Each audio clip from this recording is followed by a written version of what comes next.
अलैकुम। मैं बेहद खुश हाँ कि तुसी सारे अज तो मैं सुने ट्रैफिक की कुछ हालात भी ठीक नहीं सी है तो तशरीफ लैके आए और असी एक सारे मिल के गपशप तो कुछ तारिक भाई की जी विजडम है उन्होंने सुनांगे भी तो अपनी विजडम भी शेयर करांगे तो क्योंकि असी अगे कोई 10-15 मिनट लेट हो गए शुरू करने तो मैं चाहवागी कि तारिक भाई गल करना शुरू कर दें और इन्हों का तारुफ जोड़ा वो मुख्तसर ज है कि इस वक्त साढ़े बेहतरीन सैलर ने शॉर्ट स्टोरी राइटिंग इन्हों की किताब पिछले 7-8 साल तो हर साल बेस्ट सैलिंग किताब होंगी है तो एक डिफरेंट असलूब के नाल किसी को फॉलो करने की बजाय या किसी के इन्फ्लुएंस के बगैर एक अपना मुख्तलिफ जोड़ा इन्हों का असलूब वो लिखते हैं तो इन्हों का लिखिया जोड़ा होंगे वो दिल चों निकलता तो दिल च उतर जाता है कि इन्होंने नाले आलम बीबी भी ज्वाइन इन्होंने किया है और बड़ी खैर बरकत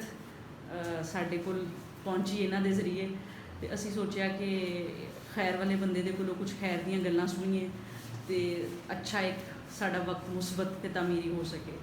लेकिन मैं इन्हों की जिस चीज़ नू सब तो ज़्यादा कोट ते अप्रीशिएट करनी होए कि इस दौर दे विच ताल्लुक निभाण वाले लोग बहुत घट रह गए हैं। ज़्यादातर ताल्लुक जोड़े ने वो ज़रूरत की बुनियाद पर होंगे ने कोई ना कोई गर्ज होंगी है बहुत घट ताल्लुक होंगे जोड़े बेलॉस होंगे तो ये अपने ताल्लुकात बेलॉस इन्ने ज़्यादा ने कि इन्होंने अपनी जान भी देनी पे तो दे देंगे ने तो दुआ वे कि अल्लाह तुहाडे कलम दो इस तरह ही चीज़ां लिखवांदा रहे और तुहानूं तौफीक दे कि तुसीं अपने ताल्लुक भी इस तरह ही निभाते रहो तो मैनूं उम्मीद है कि अज असीं तुहाडीआं गल्लां सुन के होर कुशादगी महसूस करांगे। शिराब का शुक्रिया।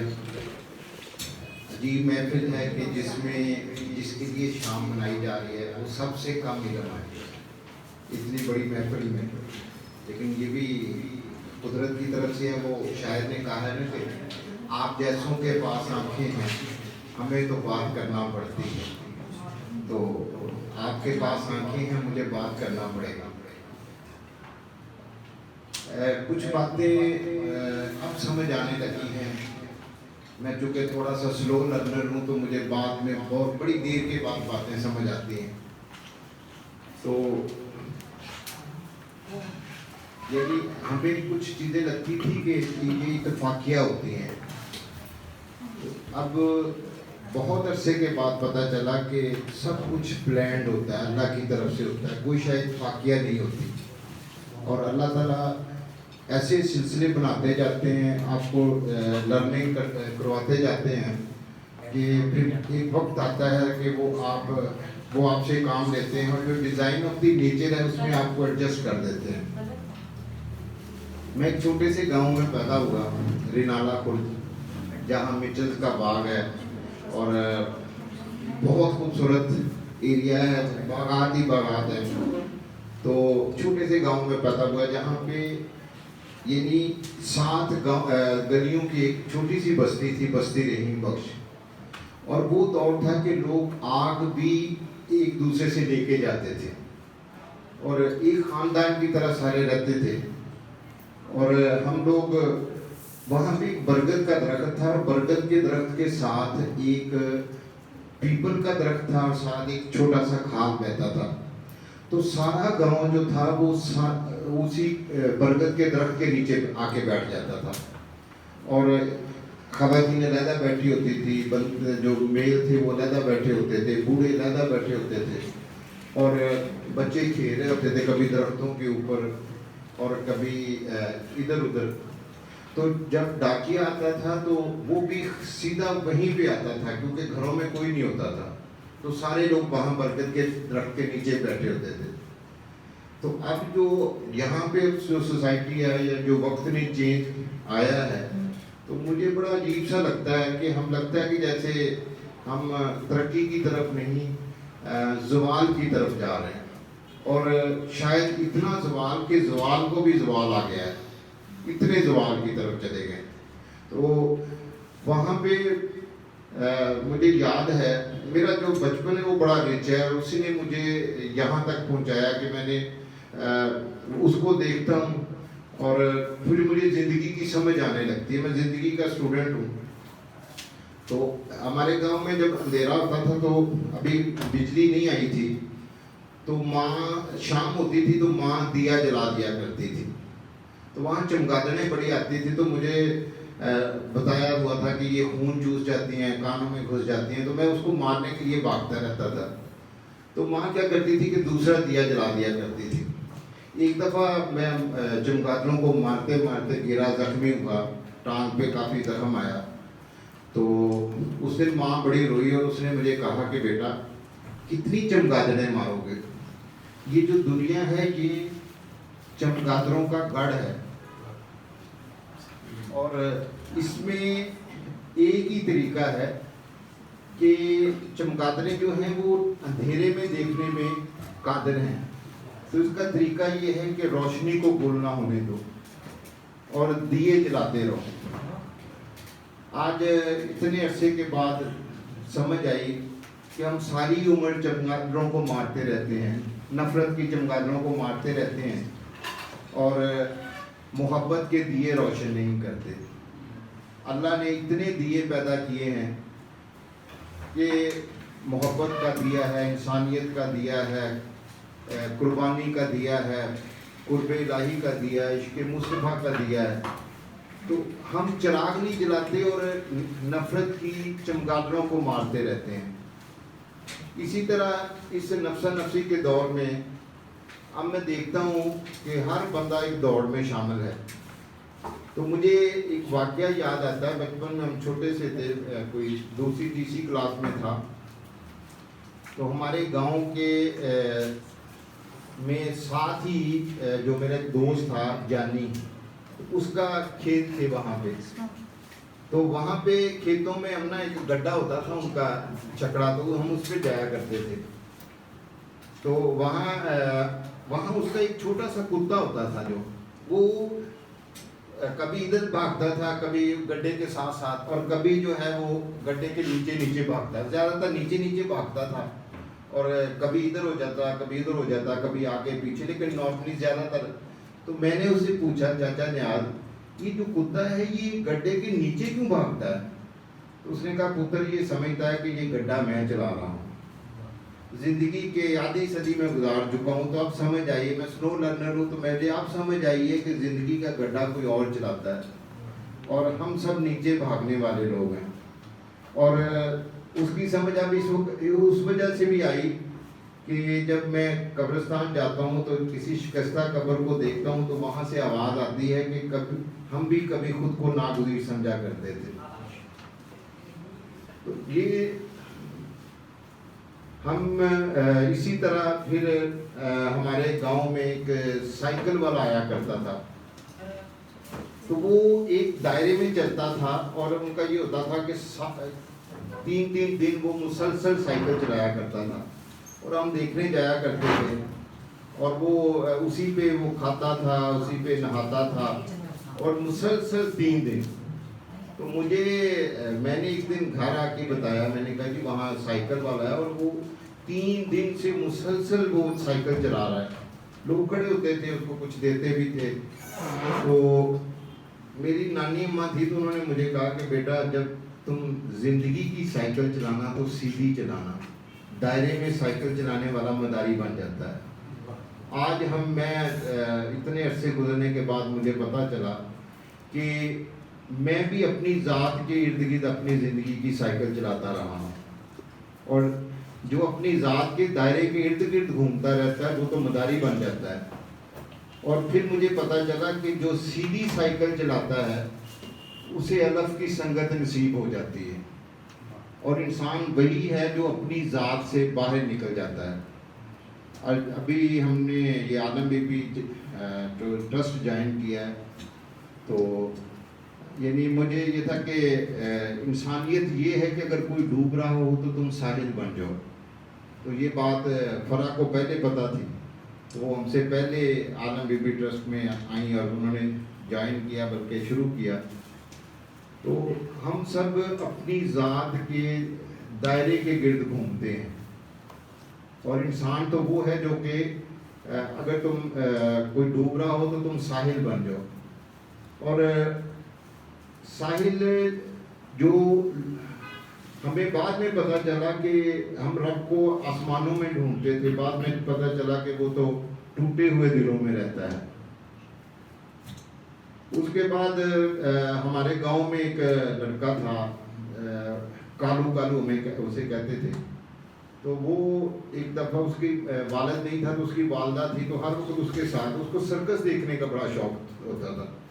ایک دفعہ ساتھ والے گاؤں میں آئی سرکس آئی تو وہ دیکھنے چلا گیا، اس کے بعد وہ سرکس والے کہیں اور گیا تو وہ ساتھ چلا گیا، تو میں نے دیکھا کہ اس کی ماں جو تھی وہ باسنا اس کا نام تھا، اور روتی ہوئی گلیوں میں پھر رہی تھی کہ کسی نے میرا کالو تو نہیں دیکھا، کسی نے میرا کالو تو نہیں دیکھا، اور وہ پھر کالو کا کوئی پتہ نہ چلا۔ پھر میں اس کے دیکھتا تھا کہ وہ گلی میں بیٹھی ہوتی تھی اور چھوٹے چھوٹے اس کے بچوں جو کالو کے جوتے کپڑے اور اس کے کھلونے لے کے بیٹھی ہوتی تھی، اور جو بھی بندہ آتا تھا اسے کہتی تھی کہ تو نے میرا کالو تو نہیں دیکھا، تو نے میرا کالو تو نہیں دیکھا۔ پھر ہم رنالہ سے لاہور آ گئے، تو ایک دن میں باغ جناح میں پھر رہا تھا تو میں نے آسمان کی طرف دیکھا، تو میرا دل کرتا تھا کہ کالو جو ہے وہ اپنی ماں کو مل جائے، جو میں اس کی ماں کی حالت دیکھتا تھا۔ تو مجھے لگا کہ شاید میں بھی رب کا کالو ہوں، میں بھی دنیا کی سرکس میں گم ہو گیا ہوں، اور کوئی اوپر بیٹھا میرا بھی انتظار کر رہا ہے، میری چھوٹی چھوٹی ننھی ننھی باتوں کو یاد کر کے اس نے اپنے پاس رکھی ہوئی ہیں اور اپنے کالو کا انتظار کر رہا ہے۔ بعد میں پتہ چلا کہ ہم سب اللہ کے کالو ہیں، وہ ہمارا انتظار کر رہا ہے، اور ہم دنیا کی دلدل میں اتنا گم ہو جاتے ہیں کہ کبھی پلٹ کر نہیں دیکھتے رب کی طرف۔ اور میں نے ایک جگہ پہ پڑھا تھا کہ سور کی جسمانی ساخت ایسی ہوتی ہے کہ وہ عمر بھر آسمان کی طرف نہیں دیکھ سکتا۔ تو ہم میں بہت سارے لوگ ہیں جنہوں نے آج تک کبھی آسمان کی طرف نہیں دیکھا، کبھی رجوع نہیں کیا۔ تو دل میرا چاہتا ہے کہ دیکھیں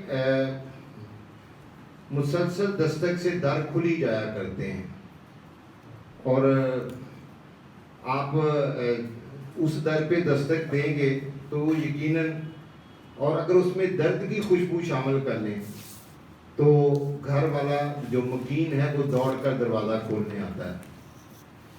وہاں سے ہم جب لاہور میں شفٹ ہوئے تو یہاں میں نے کتاب لکھی دھند کا سویرا۔ تو جو شروع میں ہوتا ہے ہر بندے کو کہ آپ سمجھتے ہیں کہ آپ بڑے اچھے رائٹر ہیں، آپ بڑا اچھا لکھ لیتے ہیں، تو میرے بھی ذہن میں یہ تھا کہ میں بہت اچھا لکھتا ہوں، بہت اچھا رائٹر ہوں، تو یہ کہ اس کا فلیپ بھی کسی ایسے بندے سے لکھوایا جائے جو بہت بڑا ہو۔ تو میں نے ایک دن اپنی مسودہ اٹھایا اور بانو آپا کے آ کے دستک دے دی، تو آپا جی نکلی، میں نے کہا ماں جی اس طرح میں نے لکھا ہے تو میں چاہتا ہوں کہ آپ اس پہ لکھیں۔ تو مجھے ہنس کے کہنے لگیں کہ اچھا ہم لکھ دیتے ہیں، لیکن تھوڑی سی نا ایک میری درخواست ہے کہ ہم دونوں کی آنکھیں ٹھیک نہیں ہیں، اس وقت اشفاق صاحب بھی تھے، تو تھوڑا سا وقت لگ جائے گا۔ تو میں نے کہا کہ ماں جی میری بھی ایک درخواست ہے کہ آپ جو لکھیے گا میرٹ پہ لکھیے گا، یہ نہیں کہ یہ بہت اچھا لکھتا ہے اور ادب میں اس کا ثانی کوئی نہیں، اور وہ خیر مسکرانے لگی تو کہتی نہیں میں جو ہے وہ یہ میں میرٹ پہ لکھتی ہوں۔ اس کے بعد انہوں نے لکھا، خیر بہت اچھا لکھا، انہوں نے کہا کہ یہ ایک ایسا انداز ہے کہ کوئی اردو ادب میں پہلے نہیں ہے، یہ ایک کہانی یعنی ڈائری لکھنے کا انداز ہے۔ تو اس کے بعد ایک زاویہ پروگرام ہوتا تھا تو ہم وہاں پہ گئے تو اشفاق صاحب سے ملاقات ہوئی، تو میں نے ان کو کتاب دی، تو انہوں نے جب پیچھے پڑھا تو انہوں نے کہا کہ یہ تو یہ اپنے بانو نے لکھا ہے، کہ جی انہیں کہتے ہیں یہ تو پھر پڑھنے والی کتاب ہوگی کیونکہ یہ وہ غلط نہیں لکھی۔ اس کے بعد پھر انہوں نے اگلی دفعہ آئے 15 دن کے بعد ہوتا تھا زاویہ، تو پھر انہوں نے مجھے دیکھ کے کہا بلوچ پتر تو چھپیا رستم میں کتنے رہے ہیں؟ میں کہ جی ہم تو لاہور میں اب آئے ہیں، پہلے ہم رنالہ خود میں رہتے تھے۔ تو پھر آپا جی کے ساتھ بڑا یعنی شروع سے وہ میرے 18 سال تقریباً ان کے ساتھ، اور انہوں نے میری 4 کتابوں کے لیے لکھا، بلکہ زندگی کی جو ان کی آخری تحریر ہے گونگے کا خواب، اس کا دیباچہ جو ہے وہ بھی آپا جی کا ہے۔ تو ان کا یہ حکم ہوتا تھا کہ ہفتے میں ایک دفعہ ضرور آنا، اور انکریج اتنا کرنا کہ میں نے جب گونگے کا خواب ان کو دی تو پھر میں نے پوچھا ماں جی کیسی لگی؟ تو کہنے لگی بہت اچھی. میں نے کہا جی پھر بھی؟ کہتے بہت اچھی. میں نے کہا جی پھر بھی وہ نوید بھی تھا اور سارے. تو کہتے دعا کرو اللہ مجھے بھی ایسا لکھنے کی توفیق دے. تو میں نے کہا ماں جی یہ تو سورج کو چراغ دکھانے والی بات ہے. کہتے نہیں میں صحیح کہہ رہی. اور جب اشفاق صاحب بہت ہوئے تو انہوں نے ایک دن مجھے بلا کے کہا کہ یہ نا ایک پین ہے, یہ اشفاق صاحب کا تھا, خان صاحب کا تھا, تو میں آپ کو دیتی ہوں اور لکھنا نہیں چھوڑنا. اور جب بھی میں وہاں پہ جاتا تھا تو یہی کہتی تھی کہ آپ لکھ رہے ہو نا, لکھنا نہیں چھوڑنا, لکھنا نہیں چھوڑنا. اور یہی ہوتا تھا کہ میرے لیے حسن خاتمہ کی دعا کرو. تو میں کہتا تھا ماں جی اللہ آپ کو اتنی لمبی زندگی دے. کہتے نہیں بیٹا جانا تو ہے, تو میرے لیے دعا کرو, حسن خاتمہ کی دعا کرو. تو اس طرح یہ سفر چل رہا ہے. اور اس کے بعد میری عرفان صاحب سے ملاقات ہوئی, بلکہ مجھے پتہ چلا تو میں نے پوچھا کہ عرفان صاحب کے بارے میں, تو مجھے کہنے لگی کہ وہ تو بہت بڑے آدمی ہیں, تو ان سے ضرور ملنا. تو ان کی انہوں نے میری کتاب پہ حاصل محبتوں کا ضرب پہ آپا جی نے لکھا تھا, فلیپ لکھا تھا, اس پہ ایک کوٹ کیا تھا میری ہی شعر کہ میں نے لکھا تھا کہ عشق مجازی اور عشق حقیقی میں کیا فرق ہوتا ہے. تو اس پہ میں نے لکھا تھا کہ عشق مجازی میں پہلے محبوب کو دیکھتے ہیں پھر اس کے ارد گرد پھرتے ہیں, اور عشق حقیقی میں پہلے ارد گرد پھرنا پڑتا ہے پھر محبوب کو دیکھتے ہیں. تو وہ انہوں نے اس پہ کوٹ کیا تھا. تو میں نے وہ عرفان صاحب نے جب دیکھی کتاب تو مجھے کہنے لگے کہ یہ پڑھا, تو کہتے یہ بہت اچھا لکھا ہے. کہتے وہ بہت اچھی خاتون ہے, بہت بڑی خاتون ہے. انہوں نے کہا کہ مجھے بھی اشفاق صاحب نے پوچھا تھا کہ عشق حقیقی اور عشق مجازی میں کیا فرق ہے, تو میں نے کہا تھا کہ عشق حقیقی میں رقیب نہیں ہوتا. تو اور اس طرح یہ سلسلہ جو ہے وہ چلتا آ رہا ہے. اللہ نے سوال کی موت تھی تو میں میری الحمد سے چھپتی تھی, تو ماں جی نے کہا کہ نہیں آپ سنگے میر سے چھپواؤ. خیر میں نے مسودہ بھیج دیا.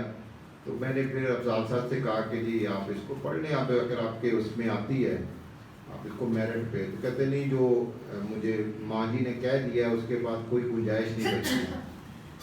اس کے بعد گونگے کا خواب آئی, وہ بھی اللہ نے اس کو اتنی عزت دی کہ مسلسل 3.5 سال سے وہ بیسٹ سیلنگ ہے. اس کے بعد دھمکا لمس کی چپ آئی, وہ بھی اس کا پہلا ایڈیشن 10 دن کے اندر جو وہ ختم ہو گیا.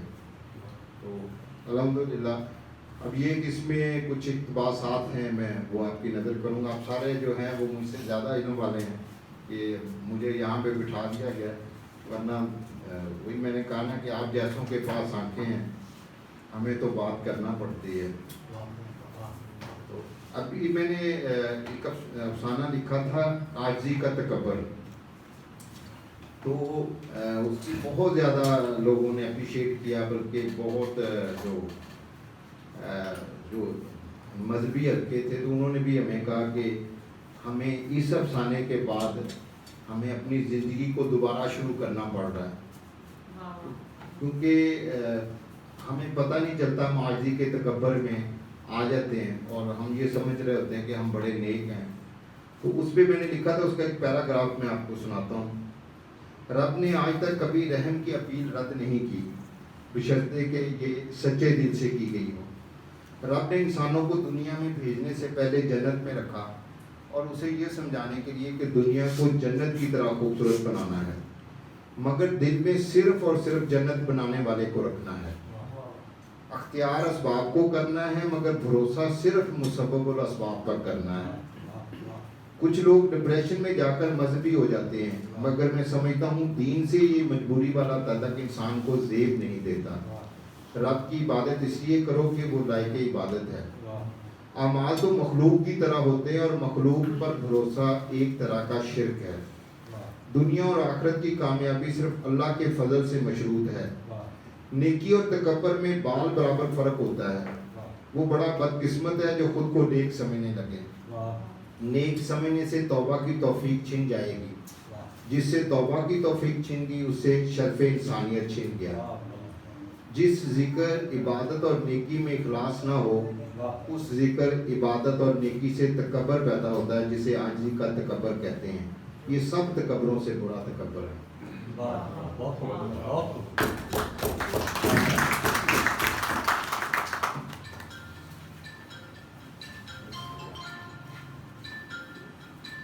एक इकबास था मेरा, तो वो पहले मुख्तार मुफ्ती साहब के नाम से चलता रहा, फिर अशफाक साहब के नाम से चलता रहा। तो बाद में लोगों को पता चला कि ये जो है ये गूंगे ख्वाब से है। माँ के पास हर सवाल का जवाब होता था। एक दिन मैं निकर पहनकर सिपारा पढ़ने मस्जिद चला गया। मौलवी साहब गुस्से में आकर बोले, तुम मस्जिद में निकर पहनकर क्यों आए हो? ऐसा करोगे तो जहन्नम में जाओगे। मैंने घर आकर माँ जी को बताया तो माँ रोने लगी है। बोली, पुत्र, मौलवी साहब गुस्से में होंगे जो उन्होंने ऐसा कह दिया, वरना तो बेटा जहन्नम में जाने के लिए बड़ी मेहनत की ज़रूरत होती है। पुत्र, जहन्नम हासिल करने के लिए बड़ा पत्थर दिल होना पड़ता है। जहन्नम देने के लिए तो दूसरों का हक मारना पड़ता है, इसके लिए कातिल बनना पड़ता है, फसाद फैलाना पड़ता है, मखलूक के खुदा को अजियत देनी पड़ती है, निहत्ते इंसानों पर आग और बारूद की बारिश करना पड़ती है, शैतान का पैरोकार बनकर मोहब्बत से नफरत और नफरत से मोहब्बत करना पड़ती है। पुत्र, इसके लिए तो कज़ाक बनना पड़ता है, इसके लिए तो माओं की जिंदगियां गुम करने के लिए खरकार बनना पड़ता है, खालिक और रहमतुल आलमीन से ताल्लुक तोड़ना पड़ता है, तब कहीं जाकर ये जहन्नम मिलती है। पुत्र, तू तो इतना काहिल है कि पानी भी खुद नहीं पीता, तो इससे ये मेहनत क्यों कर हो सकेगी? तू तो चिड़िया की मौत पर हफ्तों रोता रहता है, तू इतना पत्थर दिल कैसे बन सकता है?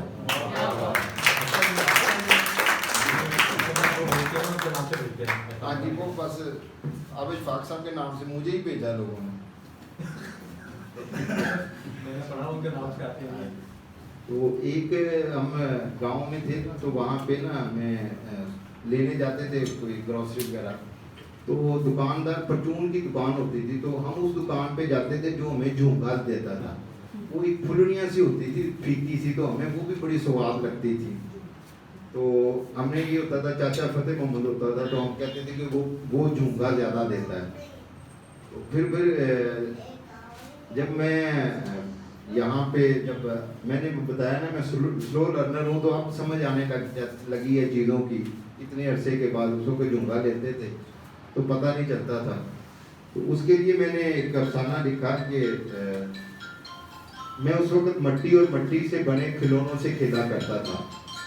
मट्टी खाना सबसे बड़ा जुर्म हुआ करता था। इस दौर में खून नहीं, मट्टी का हवाला मौत पर हुआ करता था। लोग इम्तिहान देने से खाइफ रहा करते थे कि कहीं मुम्तहिन पूछ ना ले कि आपने मट्टी का कर्ज अदा कर दिया है। इस दौर में आबादी कम और इंसान ज्यादा हुआ करते थे। बौने सिर्फ छोटे कद के हुआ करते थे।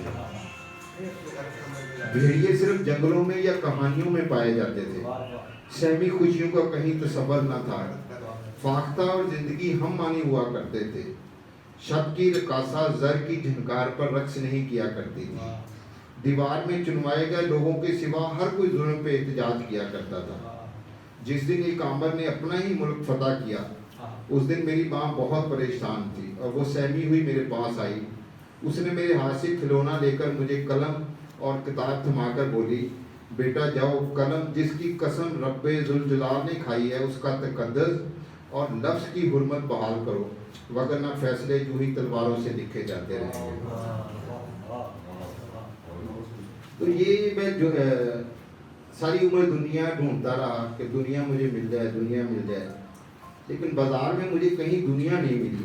बाद में मुझे पता चला कि ये तो बाय प्रोडक्ट है, ये प्रोडक्ट नहीं है। ये तो आप एक चीज़ खरीदते हैं तो उसमें आपको उसके बदले में झुंगा सा मिल, ये झुंगा है बेसिकली।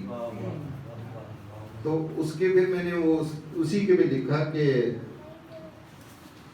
पुत्र जिस दिन मुझे आगही की नेमत अता की तो मुझे इल्म हुआ कि मेरा रब कितना अजीम है, कितनी बड़ी कायनात का मालिक है, कितने बड़े खजानों का वारिस है। तो मैंने उस दिन अपने रब से दुनिया जैसी हकीर चीज़ नहीं मांगी। पुत्र लगता है तेरा दायरे का सफ़र मुकम्मल हो गया, अब तेरे अंदर बंदी जूंगे की गिरा खिलने का वक्त आ गया है। पुत्र सुनो, दुनिया कभी बाजार में नहीं मिलते। जाओ अपने रब से इखलास और जुनून के सिक्कों से कुर्बे इलाही खरीदो, दुनिया रब झुंगे में दे दिया करता है। ये दुनिया मिलती ही झुंगे में।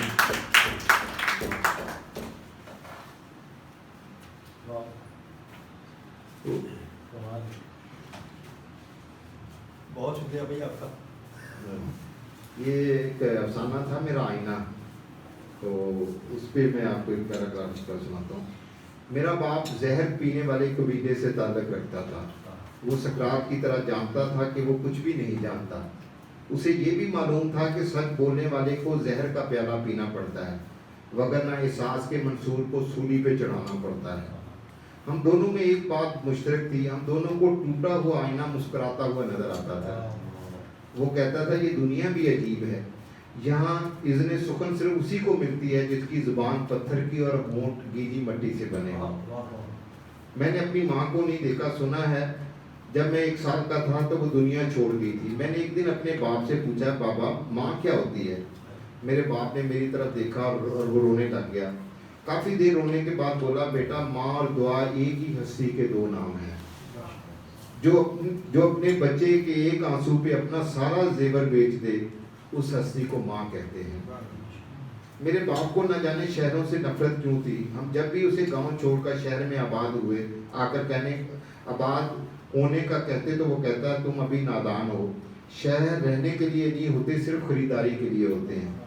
कहता था शहरों में दाना सिर्फ जाल के साथ मिलता है, यहाँ फजा धुएं से भरी रहती है, यहाँ की हवा सवाल ओढ़े फिरती है, यहाँ सबका शौक सौदागरी है।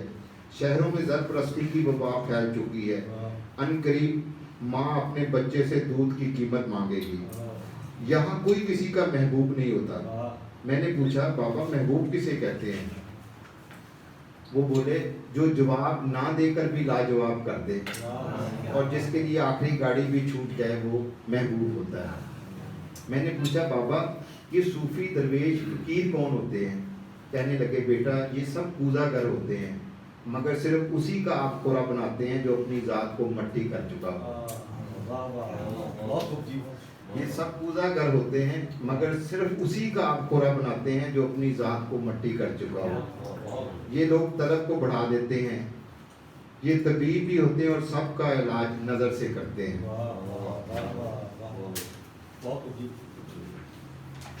फिर मैंने एक हल्फे कुन एक साना था, हल्फे कुन जी में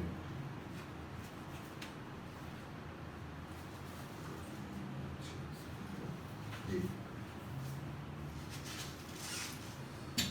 उसमें वो मैंने लिखा था कि माँ जो होती है ना जी, उसके आंसू जो हैं अपनी औलाद के लिए आंखों से गालों से गिरते हुए ज़मीन तक नहीं पहुंचते और हल्फे कुन बना दिए जाते हैं।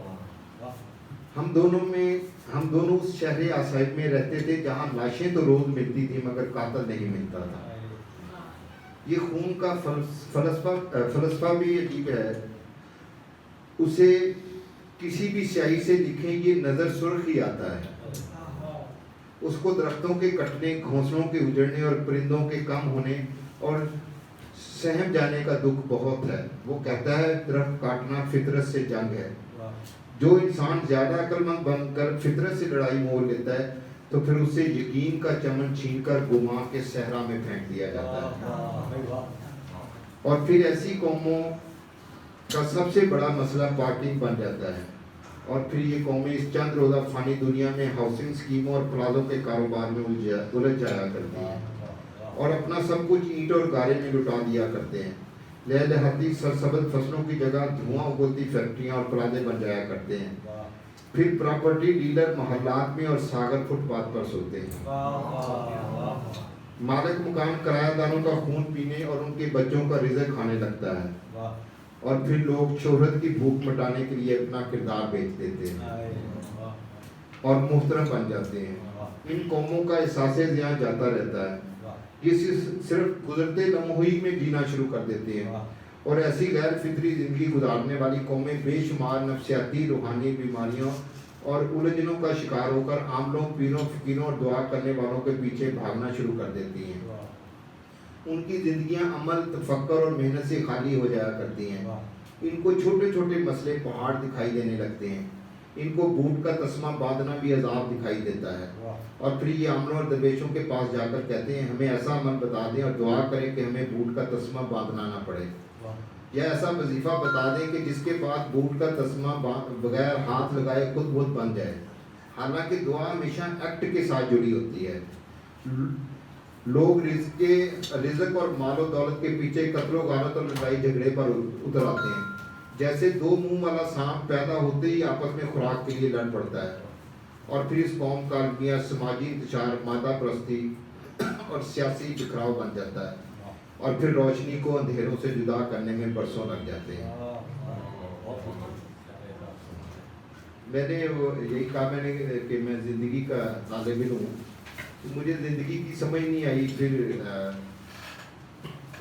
मैंने ये लिखा है, कभी आप थोड़ा सा है तो उसके बाद मैं आपको बताऊंगा कि ज़िंदगी की मैंने ज़िंदगी को क्या जाना। असल में मैंने जैसे ज़िंदगी को देखा मैं वो बयान कर रहा हूँ। ज़रूरी नहीं है कि वो सच हो या वो सही भी हो, तो मेरा ये है कि मैंने ज़िंदगी को कैसे देखा। बेशुमार शाख के दुख और बांझ औरत की ममता की तरह मुझे ज़िंदगी की समझ नहीं आई। ज़िंदगी है भी अजीब मुहिम्मा, एक गोरख धंधा, एक गुंजलक जिसकी डोर का दूसरा सिरा तलाश करते करते उम्र की सारी बिनाई अमावस बन जाती है। ये एक ऐसा गोरख धंधा है जो इसको गुजारना चाहता है, ये उसको गुजार जाती है। सदियों का सफ़र करके मंजिल के करीब पहुंचो तो मालूम होता है कि असल मंजिल तो वही है जहां से सफ़र का आगाज़ किया था। दौलत और अशिया का अंबार इकट्ठा कर लो, मगर ये वहम ही नहीं जाता कि ये कहीं वहम ही ना हो। इसके अंदर का बचपना नहीं जाता, हर वक्त छुपन छुपाई खेलती रहती है, हर बार आवाज़ देकर छुप जाती है। जो इसको ढूंढ लेता है उससे खफा होने लगती है। कभी कभी तो अंधी सखियों से भी आंख मिचौली खेलने लग जाती है। इसकी गिनती भी अजीब है, लामहदूद से शुरू होकर एक पर ख़त्म हो जाती है। इसकी जन्नत माँ की गोद और मोहब्बत है, जहन्नम नफरत की आग है। नज़रअंदाज करने से और कंधा ना देने से सफ़ेद लिबास पहनकर कभी न जागने के लिए गहरी नींद सो जाती है। उम्र भर मौत से गुरेज़ा रहती है, मगर आखिर में उसको गले लगा लेती है। अपने अंदर शराब छुपाए दुनिया के सहरा में प्यासी भटकती रहती है। इसके अंदर से कोई बोलता है तुम एक वहम हो, तुम एक इल्यूजन हो, मगर आईना उसे हर बार गुमराह कर देता है। उसको बिछड़ने और कुर्बत के ढंग भी नहीं आते। दूर रहकर भी कुर्बतों में रहती है और कभी कभी साथ रहकर भी अजनबी रहती है। शबे हिजरा हो तो क़यामत जैसी लंबी के गुजरने ही ना पाए, और मुख्तसर इतनी जैसे वसल की शब, और कभी कभी एक अधूरा ख़त लिखने में बीत जाती है। मसलतें इसका सारा रंग रूप चूस लेती हैं। इसके मौसम बदलते रहते हैं, कभी तपती रेत, जलते आंगन और सुलगते साए, और कभी सिर्फ यख बर्फीली हिजर की उदास शामें। मगर जब ये एहसास के मंसूर की बैत कर लेती है तो ये आंखें ओढ़ लेती हैं और सारे मौसम सावन बहादों बन जाते हैं। उसे ठंडे तवे की रोटी की तरह कभी एहतराम नहीं मिला, उसे बिगड़े तेवर के साथ खुरचा जाता है। ये अक्सर ख्वाबों के शहर में आकर आंखें भूल आती है, और जब भी ख्वाब के शहजादे से इश्क हुआ दीवार में चुनवा दी गई। मजनू का सर और शीशा हमेशा ज़िंदगी के पत्थर से खायब रहते हैं। इसका सबसे बड़ा सच भी ये है कि उसे झूठ बहुत पसंद है, इसीलिए तो एक साबित सच को साबित करने के लिए उम्र गुजार देती है। वो ये ऐसे कहते तो बाद में अपनी ज़िंदगी जो सीखा वो दसांगा, वो सानू दसो। तो वो उसके बाद ये था कि मैं यही ढूंढता रहा कि जो ज़िंदगी है क्या। तो इसमें मैंने लिखा कि जो एक दिन वो बीमार पड़ा होता है तो उसकी माँ आती है और कहती है कि बेटा क्या सोच रहे हो। तो कहता है माँ सोच रहा हूँ कि ज़िंदगी क्या है। सारी उम्र इसी गुंजलक में पड़ा रहा कि ज़िंदगी क्या है, ये गोरख धंधा क्या है। फिर कहता है माँ छोड़ो, ये बताओ कि अब्बा के बारे में बताओ कुछ। तो फिर कहता है माँ तूने अब्बा के बारे में क्या बताना है, अब्बा ने तो कभी सीधे मुँह आपसे बात ही नहीं की थी। वो कहती कि नहीं बेटा ऐसी कोई बात नहीं है, جب وہ مرنے لگا تو اس نے مجھ سے ایک ایسی بات کہہ دی کہ جس کے بعد نہ میں جی سکتی ہوں نہ میں مر سکتی ہوں۔ اس نے کہا ماں، انہوں نے کیا کہا؟ کہنے لگی کہ جب وہ مرنے لگا تو اس نے مجھے کہا کہ نیک وقت میں ساری عمر تم سے محبت کرتا رہا مگر کبھی اظہار نہ کر سکا۔ تو کہتا ہے مجھے آج ماں زندگی کی سمجھ آ گئی، زندگی تاخیر سے بولے جانے والے سچ کی طرح جھوٹی ہے۔ ہم ساری زندگی سچ کو تاخیر سے بول کے جھوٹا کر لیتے ہیں، اور بس اصل میں زندگی ہے ہی محبت، اور محبت کے بغیر زندگی کا قصہ ان 3 دوستوں کا ہے جن کو سفر کے دوران اشرفیوں کی ایک تھیلی ملی اور تینوں نے لالچ میں آ کر ایک دوسرے کو مار دیا، اور اشرفیوں کی تھیلی وہیں کی وہیں پڑی رہی۔ اور ہم بھی ساری زندگی یہ اشرفیوں کی تھیلی جو ہے اسی طرح چھوڑ کے چلے جاتے ہیں، کیونکہ ہم چالاک بننے کی کوشش کرتے ہیں۔ دنیا کا سب سے بیوقوف آدمی چالاک آدمی ہوتا ہے، اور ہمارا المیہ یہ ہے کہ ہمیں سب کو لوگ چالاک بن رہے ہیں۔ طارق بھائی کچھ ایسی سوال بھی جی جو یہ تو جو زندگی سیکھیا اپنے لکھن کے دوران یا لوگوں جی آپ جو کوشچن کریں جی کوئی ਤੁਸੀਂ ਇਹ ਦੱਸੋ ਕਿ ਫਿਰ ਬਾਕੀ ਸਾਰੇ ਵੀ ਤੁਹਾਡੇ ਪੁੱਛਣਗੇ ਕਿ ਇਨਸਾਨ ਦੇ ਅੰਦਰ ਜਿਹੜੇ ਜੀਨਸ ਜਾਂ ਖੁੱਲੀਏ ਬਲੱਡ ਦੇ ਨੇ ਉਹਨਾਂ 'ਚ ਕਦੀ ਤਬਦੀਲੀ ਕੋਈ ਕਿਸੇ ਅਮਲ ਨਾਲ ਆ ਸਕਦੀ ਹੈ ਕੁਝ? ਜੀ ਬਿਲਕੁਲ ਆ ਸਕਦੀ। ਮੈਂ ਬਲਕਿ ਕਲਿੱਪ ਵੀ ਸੀ ਮੇਰਾ, ਤੇ 4 ਚੀਜ਼ਾਂ ਜਿਹੜੀਆਂ ਨੇ ਜੋ ਜ਼ਿੰਦਗੀ ਦੇ ਜੀਨਸ ਵੀ ਤਬਦੀਲ ਕਰ ਦਿੰਦੀਆਂ ਕਿ ਸਭ ਤੋਂ ਪਹਿਲੇ ਕਿ ਅੱਲਾ ਦਾ ਜ਼ਿਕਰ। ਅੱਲਾ ਦੇ ਜ਼ਿਕਰ 'ਚ ਐਸੇ ਇੱਕ ਰੂਹਾਨੀ ਇਸਰਾਰ ਨੇ ਕਿ ਤੁਹਾਡੇ ਜੀਨਸ ਦੇ ਵਿੱਚ ਤਬਦੀਲੀ ਆਉਣਾ, ਪੋਜ਼ਿਟਿਵ ਜਿਹੜੀ ਨਾ ਉਹ ਤਬਦੀਲੀ ਆਉਣਾ ਸ਼ੁਰੂ ਹੋ ਜਾਂਦੀ ਹੈ। ਦੂਸਰੇ ਨੰਬਰ ਤੇ ਅੱਲਾ ਵਾਲੇ ਦੀ ਨਜ਼ਰ, ਕਿਉਂਕਿ ਅੱਲਾ ਵਾਲੇ ਦੀ ਨਜ਼ਰ ਇਤਨੀ ਚूँकि ਬਹੁਤ ਪੋਜ਼ਿਟਿਵ ਆਦਮੀ ਹੁੰਦਾ ਹੈ ਔਰ ਉਹਦੇ ਕੋਲ ਇਤਨੀ એનર્ਜੀ ਹੁੰਦੀ ਹੈ ਕਿ ਉਹ ਤੁਹਾਡੇ ਜੀਨਸ ਤੱਕ ਨੂੰ ਤਬਦੀਲ ਕਰ ਦਿੰਦਾ ਹੈ। ਇੱਕ ਅੱਲਾ ਦਾ ਜ਼ਿਕਰ, ਅੱਲਾ ਵਾਲੇ ਦੀ ਨਜ਼ਰ, ਤੇ ਤੀਸਰਾ ਰਿਜ਼ਕੇ ਹਲਾਲ। ਇਹ ਸਮਝ ਲਓ ਕਿ ਜੀਨਸ ਦੀ ਪ੍ਰੋਗਰਾਮਿੰਗ ਹੈ। ਰਿਜ਼ਕੇ ਹਲਾਲ ਜੀਨਸ ਦੇ ਵਿੱਚ ਐਂਟਰ ਹੋ ਕੇ ਉਹਦੀ ਪ੍ਰੋਗਰਾਮਿੰਗ ਕਰਦਾ, ਔਰ ਉਹਦੇ 'ਚ ਕਿਸੇ ਨੂੰ ਦੱਸਣਾ ਨਹੀਂ ਪੈਂਦਾ। ਤੁਹਾਡੇ ਅੰਦਰ ਕੋਈ ਗਾਈਡ ਕਰਦਾ ਕਿ ਤੁਸੀਂ ਕਿੱਧਰ ਜਾਣਾ, ਤੁਸੀਂ ਸਿਰਾਤੇ ਮੁਸਤਕੀਮ ਵੱਲ ਜਾਣਾ, ਕਿਉਂਕਿ ਸਿਰਾਤੇ ਮੁਸਤਕੀਮ ਬੇਸਿਕਲੀ ਪੋਜ਼ਿਟਿਵ ਥਿੰਕਿੰਗ ਹੈ। ਤੇ ਚੌਥਾ ਉਹ ਨੇਕੀ ਜਿੱਦਾਂ ਅੱਲਾ ਤੋਂ ਇਲਾਵਾ ਕੋਈ ਗਵਾਹ ਨਾ ਹੋਵੇ। ਇਹ ਇਤਨੀ ਪਸੰਦ ਹੈ ਰੱਬ ਨੂੰ, ਕਿਉਂਕਿ ਦੇਖੋ ਅਸੀਂ ਸਾਰੀ ਉਮਰ ਖਾਲਸ ਚੀਜ਼ਾਂ ਲੱਭਦੇ ਫਿਰਦੇ ਹਾਂ, ਔਰ ਜਦੋਂ ਰੱਬ ਨੂੰ ਦਿੰਦੇ ਹਾਂ ਤੇ ਮਿਲਾਵਟ ਵਾਲੀ ਸ਼ੈ ਦੇ ਦਿੰਦੇ ਹਾਂ। ਮਤਲਬ ਅਸੀਂ ਨੇਕੀ ਕਰਦੇ ਹਾਂ ਤੇ 100 ਬੰਦਿਆਂ ਨੂੰ ਦੱਸਦੇ ਹਾਂ, ਤਸਵੀਰਾਂ ਬਣਾਉਂਦੇ ਹਾਂ, ਤੇ ਉਹ ਮਿਲਾਵਟ ਹੋ ਗਈ ਨਾ, ਫਿਰ ਤੁਹਾਡੇ ਨਫਸ ਦਾ ਤੇ ਜਿਹੜਾ ਉਹਨੂੰ ਖੁਰਾਕ ਮਿਲ ਗਈ ਨਾ, ਨਫਸ ਦਾ ਦੁੰਬਾ ਤੇ ਬੜੀ ਜਲਦੀ ਮੋਟਾ ਹੋ ਜਾਂਦਾ। ਤੇ ਅੱਲਾ ਨੂੰ ਐਸੀ ਖਾਲਸ ਨੇਕੀ ਜਿਹਦਾ ਉਹਦੇ ਇਲਾਵਾ ਕੋਈ ਗਵਾਹ ਨਾ ਹੋਵੇ, ਉਹ ਇੰਨੀ ਕੁ ਪਸੰਦ ਹੈ ਕਿ ਉਹਦੇ ਨਾਲ ਤੁਹਾਡੇ ਜਿਹੜੇ ਨਾ ਜੀਨਸ ਵੀ ਤਬਦੀਲ ਹੋ ਜਾਂਦੇ ਨੇ। ਇਹ 4 ਚੀਜ਼ਾਂ ਨੇ ਜਿਹੜੀਆਂ, ਔਰ ਅੱਲਾ ਦਾ ਜ਼ਿਕਰ ਬੰਦੇ ਨੂੰ ਵੱਡਾ ਵੀ ਕਰ ਦਿੰਦਾ ਹੈ। ਉਮੀਦ ਜਿਹੜੀ ਹੈ ਉਹ ਵੀ ਬੰਦੇ ਨੂੰ ਵੱਡਾ ਕਰ ਦਿੰਦੀ। ਬਾਬੇ ਕੀ ਕਰਦੇ ਨੇ? ਕੁਝ ਵੀ ਨਹੀਂ ਕਰਦੇ। ਤੁਸੀਂ ਜਾਂਦੇ ਹੋ ਤੇ ਤੁਹਾਨੂੰ ਪ੍ਰੋਬਲਮ ਹੈ ਤੇ ਤੁਸੀਂ ਇਨਸਾਨ ਦੇ ਅੰਦਰ ਇੱਕ ਫਰੇਮ ਲੱਗਾ ਹੁੰਦਾ ਜਿਹਦੇ 'ਚ ਉਹਦੀ ਤਸਵੀਰ ਲੱਗੀ ਹੁੰਦੀ ਹੈ, ਤੇ ਜਦੋਂ ਤੁਸੀਂ ਡਿਪਰੈਸ਼ਨ 'ਚ ਹੁੰਦੇ ਹੋ, ਤੁਸੀਂ ਪਰੇਸ਼ਾਨੀ 'ਚ ਹੁੰਦੇ ਹੋ, ਤੁਸੀਂ ਆਪਣੇ ਅੰਦਰ ਦੇਖਦੇ ਹੋ ਤੇ ਉਹ ਤਸਵੀਰ ਬੜੀ ਵੱਡੀ ਨਜ਼ਰ ਆਉਂਦੀ ਹੈ। ਉਹ ਜਿਹੜੀ ਤੇ ਯਾਨੀ ਉਹਦੇ 'ਚ ਜਿਹੜੀ ਤੁਹਾਡੀ ਤਸਵੀਰ ਹੈ ਛੋਟੀ, ਪ੍ਰੋਬਲਮ ਬੜਾ ਵੱਡਾ ਨਜ਼ਰ ਆਉਂਦਾ ਹੈ। ਉਹ ਫਿਰ ਤੁਸੀਂ ਕਿਸੇ ਬਾਬੇ ਕੋਲੋਂ ਜਾਂਦੇ ਹੋ ਤੇ ਉਹ ਕੀ ਕਰਦਾ ਹੈ ਕਿ ਤੁਹਾਨੂੰ ਉਮੀਦ ਦਿਲਾਉਂਦਾ ਹੈ, ਅੱਲਾ ਦਾ ਜ਼ਿਕਰ ਤੁਹਾਨੂੰ ਦੱਸਦਾ ਹੈ, ਦੁਆ ਕਰਦਾ ਤੁਹਾਡੇ ਲਈ, ਔਰ ਤੁਹਾਨੂੰ ਹੌਸਲਾ ਦਿੰਦਾ ਹੈ।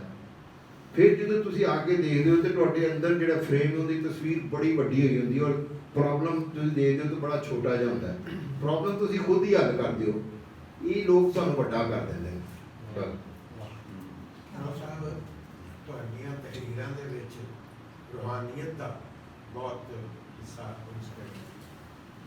ਮੁਤਾਸਰ ਹੋਏ ਕਿਸੇ ਕੋਲੋਂ, ਜਾਂ ਅੰਦਰੋਂ ਹੀ ਕੋਈ ਚੀਜ਼ ਟੁੱਟੀ? ਮੇਰੇ ਖਿਆਲ 'ਚ ਅੰਦਰੋਂ ਮੁਤਾਸਰ ਵੀ ਹਾਂ। ਜ਼ਾਹਰ ਹੈ ਲੋਕ ਜਿਹੜੇ ਅੱਛੇ ਲੋਕ ਨੇ, ਖਲੂਸ ਵਾਲੇ ਲੋਕ ਨੇ, ਫਿਰ ਵੱਡੇ ਲੋਕ ਨੇ। ਜ਼ਾਹਰ ਮੈਂ ਮੇਰੀ ਕੰਪਨੀ ਅੱਲਾ ਦਾ ਸ਼ੁਕਰ ਹੈ ਅੱਛੇ ਲੋਕਾਂ ਨਾਲ ਰਹੀ।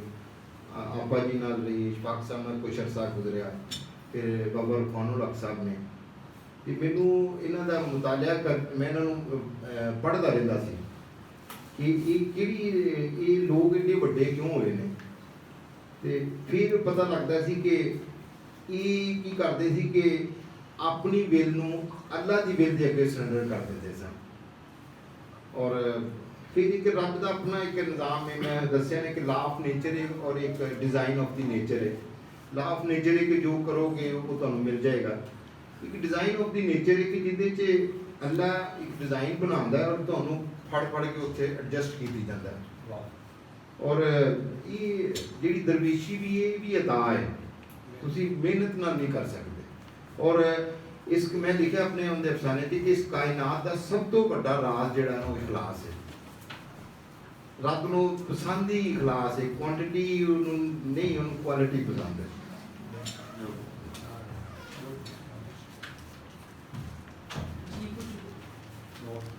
जी मैं सर बहुत खुशी हुई आपने इतनी अच्छी उम्दा और मायारी गुफ्तगू की।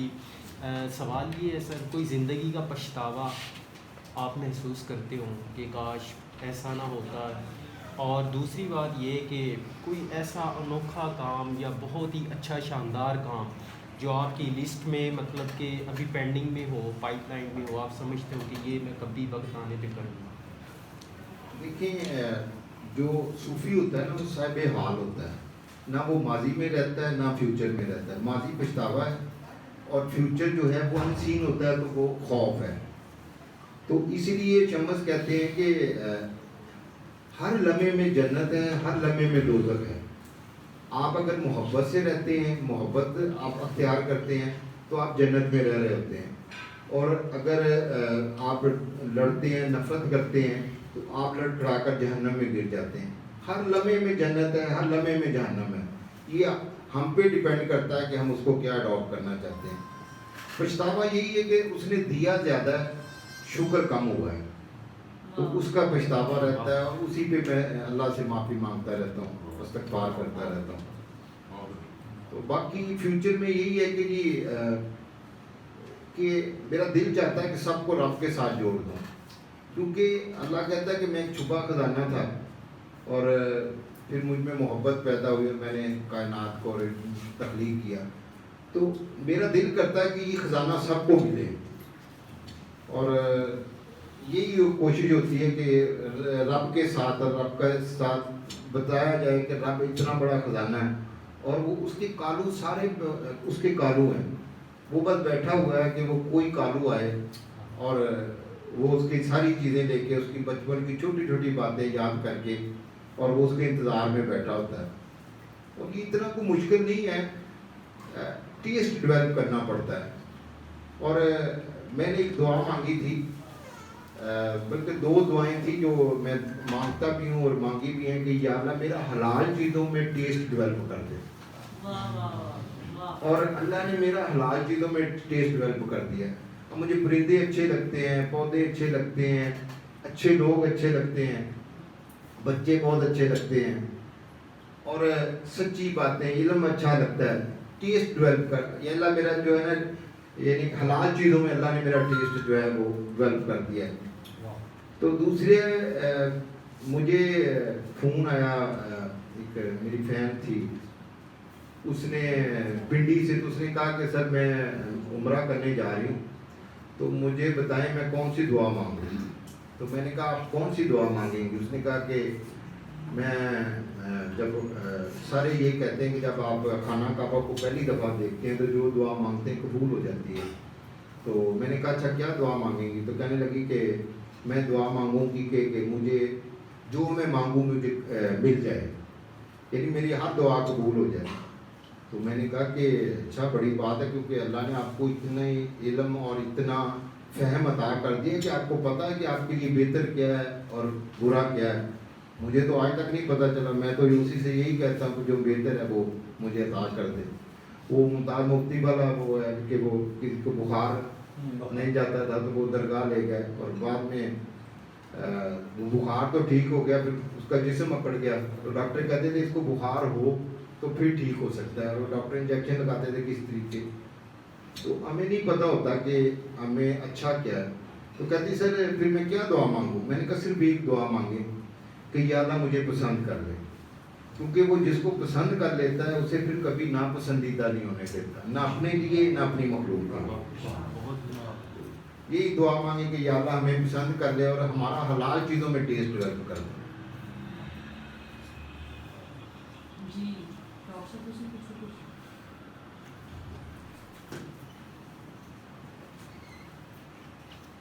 ਕੋਈ ਹੋਰ ਸਵਾਲ ਜਾਂ ਕੋਈ ਜਿਹੀ ਚੀਜ਼ ਹੋਏ ਤਾਂ ਤੁਸੀਂ ਜ਼ਰੂਰ ਤਾਰਿਕ ਭਾਈ ਨੂੰ ਪੁੱਛੋ ਵੀ ਤੇ ਸ਼ੇਅਰ ਕਰੋ।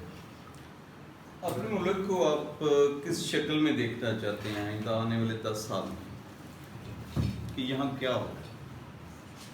देखिए हमने तो अपने हिस्से का दिया जलाना है, बाकी वो डिज़ाइन जो अल्लाह का एक सिस्टम है वो तो चल रहा है। हमने कि अपने हिस्से का दिया क्या है। हमने मैं हमशीरा से यही कह रहा था कि मुझे जो सबसे जो ज़्यादा क्वेश्चन होता है वो ये होता है कि जी हम लोगों के साथ अच्छा करते हैं, आगे से रिस्पॉन्स अच्छा नहीं आता। तो मैंने यही कह रहा था कि हमने खिदमत मखलूक की करनी है, राज़ी रब को करना है। हमने मखलूक को राज़ी करना ही नहीं, हम मखलूक को राज़ी करने के चक्रों में पड़ जाते हैं। ये तो अंबिया से राज़ी नहीं हुए। तो अगर ये आपके अंदर ये हो कि हमने खिदमत मखलूक की करनी है, राज़ी रब को करना है, तो फिर सारे मसले हल हो जाते हैं कि मेरा रब राज़ी हो गया। मुझे मेरे कुछ अजीज़ थे तो ऐसे ही नाराज़ थे, तो मैं गया वहाँ पे जाके उनसे मिला, 2-3 दफ़ा गया। तो उनका ये होता था देखें ये हमारी तरफ आता है तो हम नहीं गए। तो मुझे ये होता था, मैं उन पे हंसता था कि देखो मैं उनके लिए तो जाता ही नहीं, मेरे रब का हुक्म है कि कतार रहमी नहीं होनी चाहिए, तो मैं तो उनके लिए नहीं जाता। अगर वो मुझे अच्छा रिस्पॉन्स देते हैं तो ये बोनस है मेरे लिए, वरना मुझे तो रब राज़ी चाहिए, मुझे उनके लिए क्या है। तो हमने राज़ी रब को करना है और खिदमत मखलूक की करनी है। भी मैंने एक अफसाना लिखा था, उसमें आपको एक बात सुनाता हूँ। ये जो सानेहा हुआ था कसूर का, जी जी, तो उस पे मैं आपको ये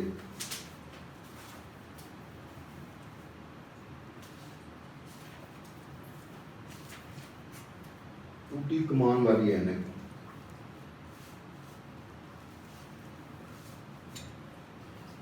इस दौर को ऐसे नोहागर की तलाश है जो अपनी दर्द भरी आवाज़ में उस जंगल मुआशरे में इक़दार से बांध भेड़ियों के नगर का नोहा सुनाए, जहाँ सहमी हुई हवा की कोई बेटी भी महफूज नहीं। तिजोरियाँ जब जाहिलों की दस्तरस में आ जाएं तो शऊर मुफलसी की कबाब पहने दर बदर फिरने लगता है। कभी कभी मुझे लगता है मेरी मादरी ज़ुबान एक गहरा सकूत है, अगरचे बाजार में चेहरों का शोर बरपा है, मगर मैं अपने अंदर के खालीपन से खौफजदा रहता हूँ। ज़िंदगी के सफ़र में कुछ मुसाफिर ऐसे भी मिलते हैं जो आपके अंदर की खामोशी के पाँव में घुंघरू बांध जाते हैं। अहद-ए-लस मेरे लाशऊर में कहीं पिन्हा है, शायद इसीलिए मेरे अंदर का बुतखाना भी किबला रूह है। बाबा बुल्ले शाह के मज़ार के करीब एक कूंज कई रातों से रोती हुई उड़ रही थी। मेरी माँ भी कई रातों से सो नहीं पाई थी। एक दिन मुझको हैरान देकर बोली, आरब पुत्र मेरी बातों पर हैरान ना हुआ कर, माँ तो रूह की बेनाई का नाम है। मैं ज़िंदगी में कभी जीत नहीं पाया, हार ही हमेशा मेरा मुकद्दर रही। जिस दिन मैंने मुकाबले का इम्तिहान पास किया तो मुझे लगा जैसे मैं जीत गया हूँ। फिर न जाने कहाँ से बुल्ले शाह नगर की गुड़िया ज़ैनब मेरी नज़रों के सामने आ गई और मैं फिर हार गया। उस दिन तो मैं अपना वजूद भी हार गया। उस दिन मैंने इंसानियत को बेलबास देखा। मैंने ज़ैनब को रुलाने की बड़ी कोशिश की। मैंने उससे कहा, तुम्हारे साथ जुल्म हुआ है, तुम्हारी गुड़िया रो रही है, तुम्हारी सारी चूड़ियाँ टूट गई हैं, तुम्हारे सारे खिलौने को चुरा कर ले गया है, तुम्हारा छोटा भाई गुम हो गया है, तुम्हारे बाप की बाहें तुम्हारे लिए अब भी खुली हैं और तुम्हारी माँ की आंखों का दरिया सूख गया है। वो खामोशी से मुझे देखती रही। उसकी आंखों में अजीब से मातम की खामोशी थी। मैं कांप गया। मजलूम अगर खामोश रह जाए तो फिर इसरा फील आता है और फिर कुछ भी नहीं बचता, ना ज़मीन ना उसके बासी। मुझे उस दिन ज्ञान हुआ जैसे मैं बांसों के जंगल में उगी हुई घास हूँ जिस पर खजाने जर्द जाल زرد شال اڑا دی ہے۔ تہمتوں کی راہ گزر پر پڑے پتھر کی طرح مجھے کبھی زندگی کی سمجھ نہیں آئی۔ شاید میں غلام پیدا ہوا تھا، فسطائی نظام کا غلام، جہالت کے عقیدے کا غلام۔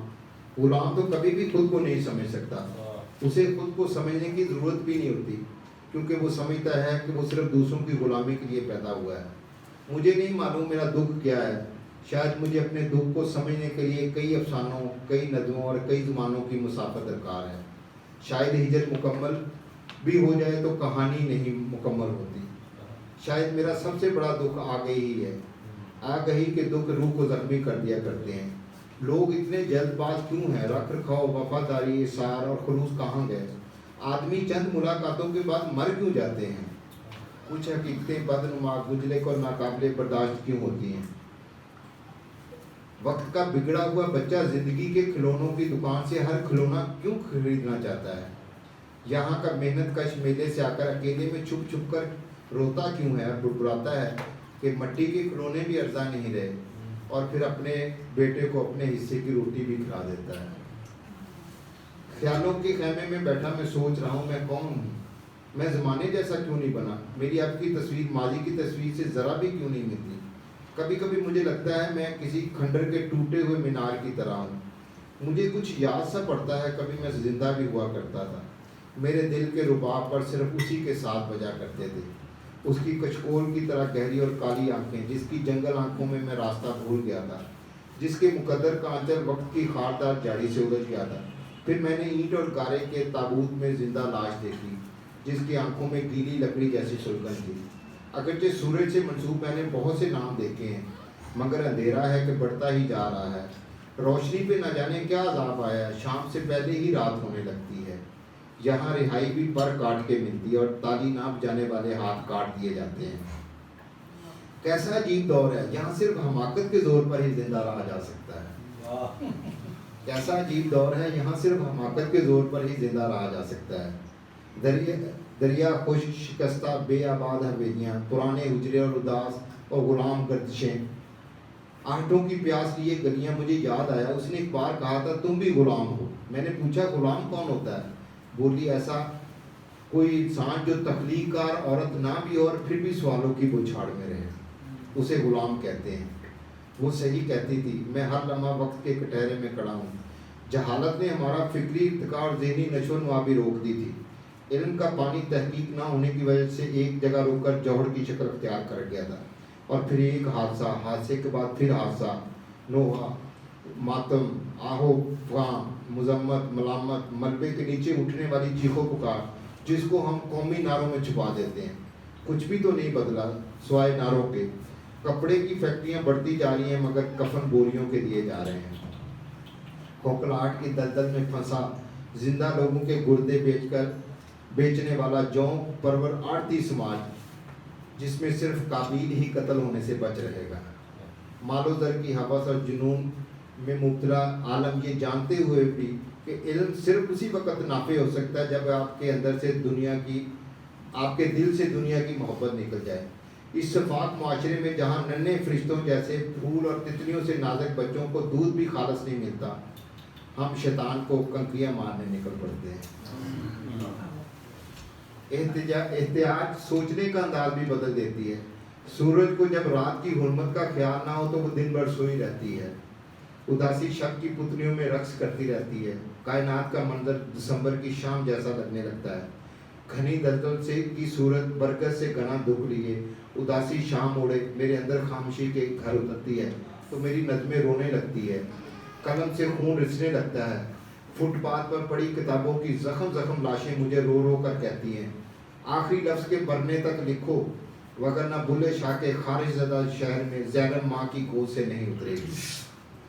جس معاشرے جس قوم میں زینب کو تحفظ نہ ملے، ایسی معاشرے ایسی قومیں کتبے پر لکھی ہوئی عمر کی طرح بے معنی ہو جایا کرتی ہیں۔ اخلاقی اقدار زوال کے زرد پتوں کی پازیب پہنے سانسوں کی تضحیق کرنے لگتی ہیں۔ یکسانیت سے اکتائی خوشی اور بین دریافت کیے ہوئے جزیرے کا دکھ کوئی نہیں سمجھ سکتا۔ وہ کہتی تھی انسانیت یہ ہے کہ کوئی ڈوب رہا ہو تو تم ساحل بن جاؤ۔ وہ رسم و رواجوں کے سمندر میں ڈوب گئی مگر میں ساحل نہ بن سکا۔ کہنے لگی तुम नहीं समझ सकते हिजर का दुख क्या होता है। होंठों में रात का आंचल दबाए एक पगडंडी शहर तक आकर कुछ मुसाफिर तलाश करती है। मैं ये बातें कम महसूस कर सकता था। मैं एक दिसंबर सा शख्स एहसास से आली इंसानियत के खिलाफ हारी हुई जंग लड़ रहा हूँ। मैं उस मटके की तरह हूँ जो पंकज का सफ़र कर रहा है और इसी सफ़र को सारी कायनात समझ रहा है। कभी कभी मुझे लगता है ज़िंदगी शहर की बेचराग गलियों में गुम हो गई है। वो मजदूर भी कितना भोला भाला था, जिसके घर गुर्बत के आसेब का साया था, जिसकी वजह से उसकी बेटी के हाथ पीले ना हो सके थे, मगर आज वो उसकी कब्र पर मेहंदी का पौधा लगाकर खुश भी था और उदास भी। मुफलसी भी अजीब शय है, अपने ही शहर में अजनबी बना देती है। कुदरत भी अजीब इंतकाम लेती है। जिस शहर ने उसे कबूल ना किया, बाद मर्ग भी सजाए मौत सुनाई, अपने शहर में दफन होने के लिए 2 गज ज़मीन भी न दी, जहाँ 3 साल तक उसकी मैयत बेगोरो कफन पड़ी रही। वही शहर जिसने उस पर कुफर के फतवे लगाए, वही सूफी उस शहर की पहचान बना। बुल्ले शाह असा मरना नहीं, गोर प्या तुल गोर। कभी कभी मैं सोचता हूँ ज़ैनब तेरे बाद बुल्ले शाह के शहर का क्या हाल हो गया है। शरीफुल नफ्स यहाँ से हिजरत करने लगे हैं। बच्चे शाम होने से पहले ही माँ की गोद में जा बैठते हैं। अब सहमे हुए फिरते हैं, शरारत भी नहीं करते, ज़रा सी बात पर रोना शुरू कर देते हैं। अपने बाबा से खिलौनों के लिए ज़िद भी नहीं करते। सूरज ज़वाल की तरफ पलट पड़ता है मगर उजाला नहीं होता। खौफ की बारिश ने सारा शहर चुप के कीचड़ से भर दिया है। गलियां और रास्ते आहटों के खौफ से सहमे हुए हैं। अब यहाँ कोई गुड़िया नहीं खरीदता। माएँ अपनी बेटियों के बाजू मजबूती से थामे तेज तेज खौफ ज़दा चलती नजर आती हैं। लोग छोटी छोटी कब्रों को देखकर रोना शुरू कर देते हैं। ख्वाब यहाँ से हिजरत कर गए हैं। माँ बाप की नींदें अब माजी का किस्सा बन गई हैं। बच्चे माँ की झोलियों से उतरते हुए सहम जाते हैं। उनकी आंखों में खौफ के साए तैरने लगते हैं। अब यहाँ दिन नहीं निकलता, बस रात ही पोशाक बदल लेती है। और बाबा बुल्ले शाह अपनी लहर में उस रोज से सोया नहीं।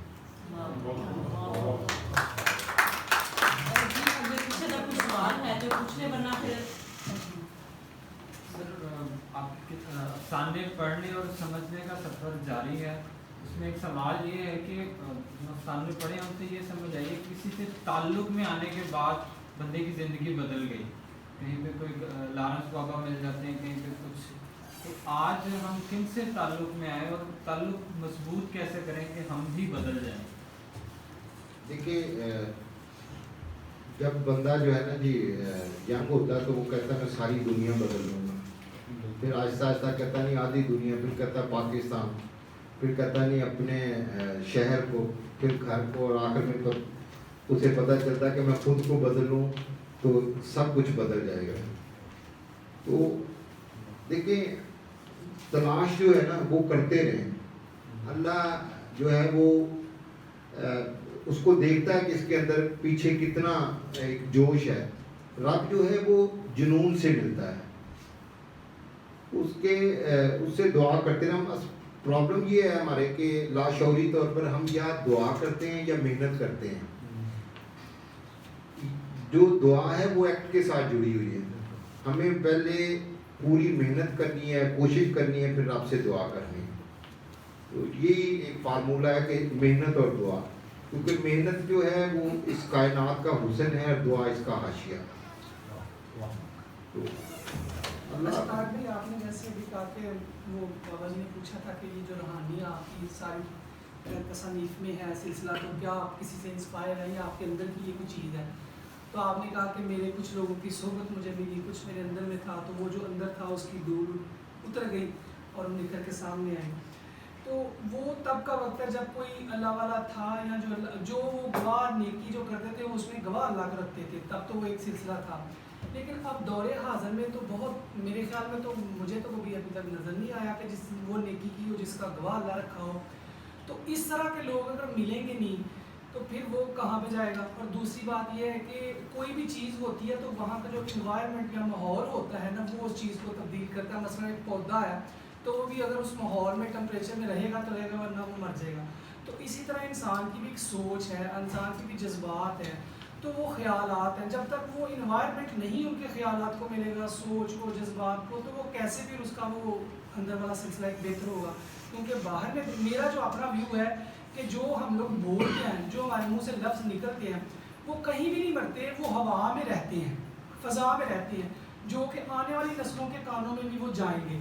تو اب فضا اتنی آلودہ ہو چکی ہے کہ اچھائی کا تو کہیں سے کوئی اس طرح سے نظر نہیں آ رہا, تو پھر وہ کیا کرے بندہ وہاں؟ دیکھیں آپ کی بات ٹھیک ہے کہ جو انسان ہے وہ انوائرمنٹ کی پروڈکٹ ہے, جیسا انوائرمنٹ اس کو ملے گا تو وہ ویسا ہی ہو جائے گا. تو ابھی قاسم علی شاہ فاؤنڈیشن میں میرا لیکچر تھا, تو اس میں کسی نے سوال کیا کہ تقدیر کیا ہوتی ہے. تو میں نے کہا کہ آپ کو یہ جو اللہ کا جو خلا ہے یہ ویئر ہاؤس ہے اللہ کا, آپ کی جو ساری چیزیں یہ یہاں پہ سٹور ہو جاتی ہیں اور واپس آپ کو لوٹا دی جاتی ہیں. آپ کو باہر سے کچھ نہیں ملنا, آپ نے وہی ملنا ہے جو آپ نے بھیجا ہے وہاں سے. اب جو آنے آپ نے اچھے کام کیے ہیں, آپ نے دعائیں بھیجی ہیں, آپ نے پھول بھیجے ہیں, آپ نے لوگوں کے لیے سیکریفائس کیا ہے, آپ نے آسانیاں بھیجی ہیں, یا آپ نے کانٹے بکھیرے ہیں, آپ نے بد دعائیں دی ہیں, گالیاں دی ہیں, یا لوگوں کے لیے تکلیفیں دی ہیں, وہ واپس پلٹ کے آنا ہے آپ کے پاس. آنے کا جو وقت ہے وہ تقدیر ہے. باہر سے آپ کو کچھ نہیں, نیا کچھ نہیں آنا, جو آپ نے بھیجا ہے وہی آنا ہے. تو اس کے لیے یہ ہے کہ ہم آج سے اپنی تقدیر بدلتے ہیں, ہم اچھی چیزیں بھیجنا شروع کر دیتے ہیں. اب جو ہم بھیج چکے ہیں وہ تو آنی ہی آنی ہے, تو یہ تو آئیں گی, لیکن سال 2 سال کے بعد پھر ہم نے جو نیا اسٹاک بھیجا ہوگا وہ واپس پلٹنا شروع ہو جائے گا, تو ہماری جو تقدیر ہے وہ بہتر ہو جائے گی. تو اپنی طرف سے تو کوشش ہے جتنا آپ کے پاس اختیار ہے. تو دیکھیں یہ جو سوچنا ہے اور پازیٹیو تھنکنگ ہے, اور جو پہلا قدم ہے یہ سب سے مشکل ہوتا ہے, اور اگر یہ شروع ہو جائے تو پھر دوسرا یہ کہ کبھی بھی جو ہے نا انسان بڑا کمزور ہے, وہ ایک لمحے کے لیے یہ سوچ لیتا ہے کہ میں یہ کر لوں گا. کسی لمحے میں یہ نہیں سوچنا کہ اب یہ میرے لیے مسئلہ ہی کوئی نہیں, بس اسے کہنا کہ میں بڑا کمزور ہوں, تو بس مجھے جو ہے نا وہ میرے سے کچھ نہیں ہوتا, بس تو مجھے اپنے پاس بلا لے, اپنے پاس تو میرا ہاتھ پکڑ لے, تو بس سفر شروع کر دیں. باقی وہ اس کی مخلوق ہے نا, اس کو کنبے سے, رب کا کنبہ ہے, تو اس کو اپنے کنبے سے بڑا پیار ہے. ایک نبی تھے تو انہوں نے اللہ سے کہا کہ جو یہ مانتے نہیں ہیں تو ان پہ عذاب دے اور مار دے. تو اللہ نے کہا اچھا ایسا کرو کہ یہ مٹی کے نا چھوٹے چھوٹے کھلونے بنایا کرو. کھلونے بنانے شروع کر دیے, پھر اس کا کہ اس کو کلر کرو. انہوں نے رنگ, بڑے خوبصورت رنگ بھرے. پھر ایک دن کہا کہ اس کو توڑ دو. کہنے لگے یا اللہ یہ اتنی محنت سے میں نے بنایا ہے, اس کو اتنا کلر کیا اور آپ کہنے توڑ دو. تو اللہ نے کہا کہ تم میری جیتی جاتی مخلوق کو مارنا چاہتے ہو تو تم مٹی کے کھلونے نہیں توڑتے. تو یہ مخلوق اس کو بڑی پیاری ہے. تو کوئی میرے خیال میں کوئی ایسی وجہ نہیں ہے کہ یہ تو پتہ نہیں کہاں اللہ کا تعارف کس نے کروا دیا ہمیں کہ اللہ جو ہے نا وہ بس بیٹھا ہوا ہے کہ جی میں نے ناکام ہی کرنا ہے لوگوں کو. پتہ نہیں کہاں سے آیا, مجھے تو خیر سمجھ نہیں آتی ان چیزوں کی. تو میرے خیال میں نہیں ہے, وہ تو ایک مسکراتی ہوئی ماں کی طرح ہے. کبھی ماں کو دیکھا ہے وہ بچہ کھانا کھا رہا ہوتا ہے اور بیٹی مسکرا رہی ہوتی ہے اس کی طرف دیکھ کے. تو جو 70 ماؤں سے زیادہ پیار ہے, وہ میں نے کہا نا جہنم میں جانے کے لیے بڑی محنت کی ضرورت ہوتی ہے. ہم تو بڑے نہایت سے لوگ ہیں, بڑے جو محنت کے عادی نہیں ہیں, تو ہمیں اس لیے فکر نہیں ہوتی کہ ہم محنت کے عادی نہیں ہیں, تو اس لیے ہم سے یہ محنت نہیں ہوتی. جنتی ہے سارے. کسی اور دا کوئی سوال ہے؟ ایک سوال میں نے ایک جگہ پہ پڑھا تھا طارق بھائی کہ درویشی یہ ہوتی ہے کہ جو جتنا قیمتی ہو اتنا وہ عام ہو جائے. تو دور حاضر میں تو میں نے دیکھا قیمتی ہے کہ نہیں ہے وہ تو اللہ ہی جانتا ہے, لیکن وہ خاص بڑا ہو جاتا ہے اور اپنے اوپر درویشی کا لیبل بھی لگا دیتا ہے. مگر جو درویش ہے وہاں تک رسائی بڑی بندے کی نہیں ہوتی, عام بندے کی ہو ہی نہیں سکتی, اور وہ پبلک میں ایسے ہو رہا ہوتا ہے کہ یہ درویش ہے, اللہ والا ہے, فلاں فلاں ہے. لیکن درویشی کا میں سمجھتا ہوں کہ وہی مطلب ہے کہ جو قیمتی ہے اور وہ عام ہو جائے. اس کی مثال نبی کے صلی اللہ علیہ وسلم کی بھی ہے, وہ پیغمبر بھی تھے, رسول بھی تھے, سب کچھ تھے, لیکن رسائی بڑی آسان تھی, ہر بندہ وہاں پر جا سکتا تھا. تو پھر دور حاضر میں یہ جو درویش مختلف ٹولیاں یہ جو بیٹھے ہوئے ہیں, پھر ہم ان کو کس طرح دیکھ سکتے ہیں یا کیا سمجھ سکتے ہیں؟ دیکھیں ان کو کس حد میں کر سکتے ہیں؟ دیکھیں درویش کہہ بھی سکتے ہیں کہ نہیں ان کو सर हमने तो सबकी इज्जत करनी है, इज्जत को एक और बात है, तो दरवेशी वाली बात में हमें ज़रूरत ही नहीं है। मैंने कहा ना कि इस कायनात का सबसे बड़ा राज इखलास है।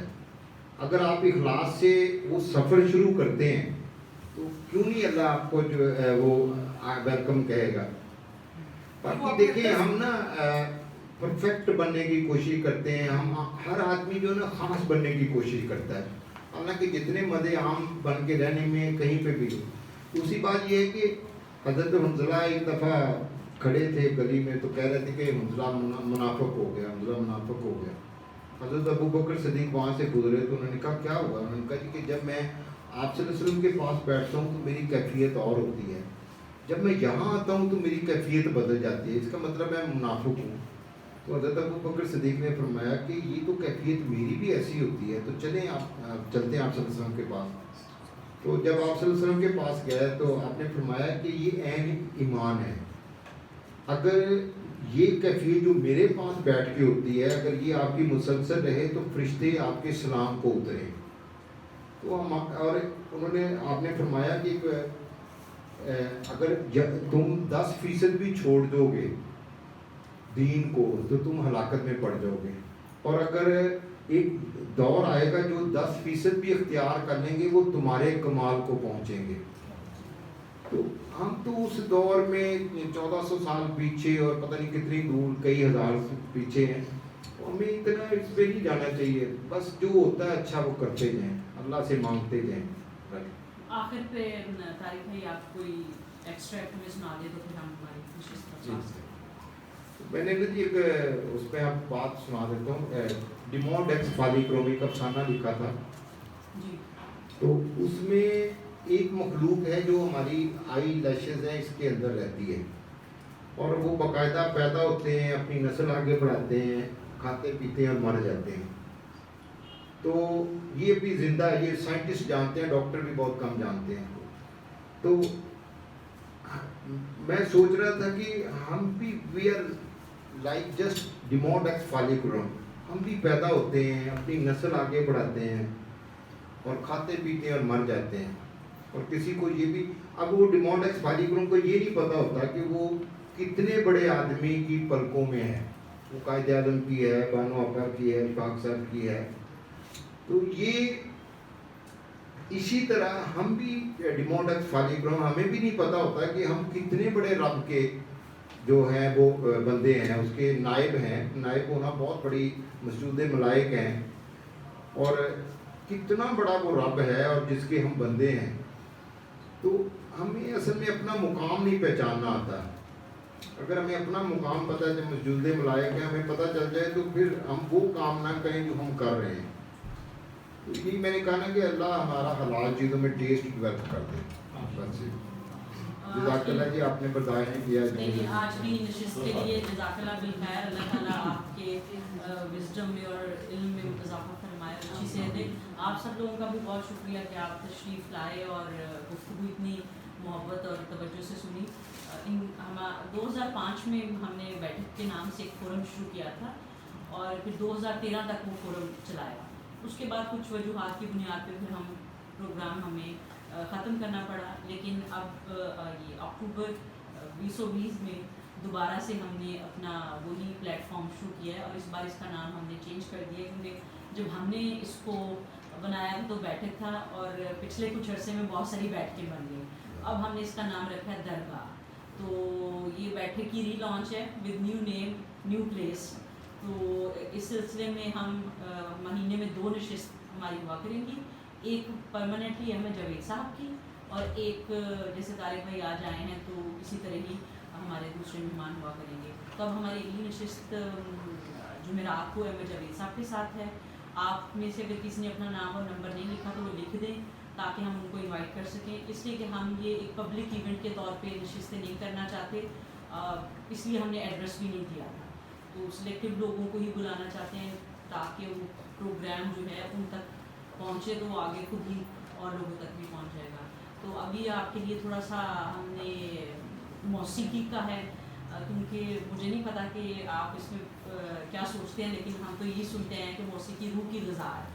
तो हम रूहानी कैफियत को मज़ीद आगे बढ़ाते हुए थोड़ी सी मौसीकी हो जाए और साथ कुछ हमारे लंगर में जो चाय पानी है वो आपकी खिदमत में पेश करते हैं।